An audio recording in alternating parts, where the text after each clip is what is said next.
இந்த சூறாவிலே இருக்கக்கூடிய ஒவ்வொரு வார்த்தைகளும் அல்லாஹ்விடம் பிரார்த்தனை செய்யக்கூடிய வார்த்தைகளாக இருந்து கொண்டிருக்கின்றது. இந்த சூறாவிலே அல்லாஹ் தன்னுடைய வல்லமையை பற்றி பேசுகின்றான்.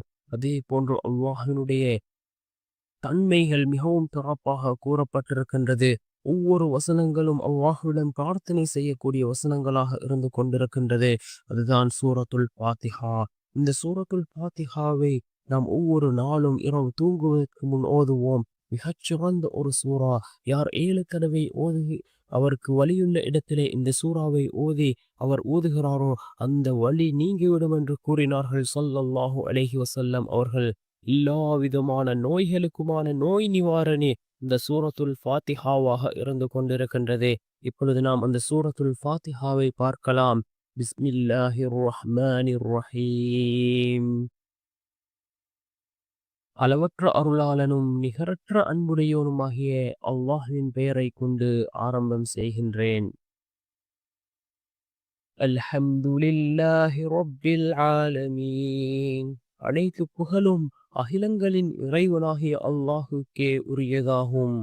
அர் ரஹ்மானிர் ரஹீம்.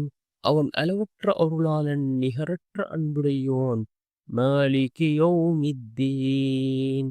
அவனே தீர்ப்பு நாளின் அதிபதி. இய்யாக நஅபுது வ இய்யாக நஸ்தஈன். அல்லாஹ்வே, உன்னையே நாங்கள் வணங்குகின்றோம், உன்னிடமே நாங்கள் உதவியும் தேடுகின்றோம்.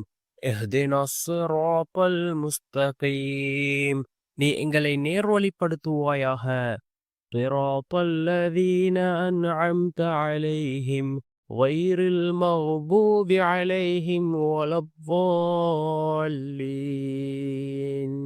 அது நீ எவர்களுக்கு அருள் புரிந்தாயோ அவ்வழி. அது உன் கோபத்துக்கு ஆளானோர் வழியுமல்ல, அன்றியும் வழி தவறியோர் வழியுமல்ல என்று பொருள்படக்கூடிய இந்த சூரத்துல் ஃபாத்திஹாவை நாம் ஓதுவோம். ஓதி அல்லாஹ்விடம் பிரார்த்தனை செய்வோம். நிச்சயமாக அல்லாஹ் நம்முடைய பிரார்த்தனைகளுக்கான பதிலை வழங்குவான்.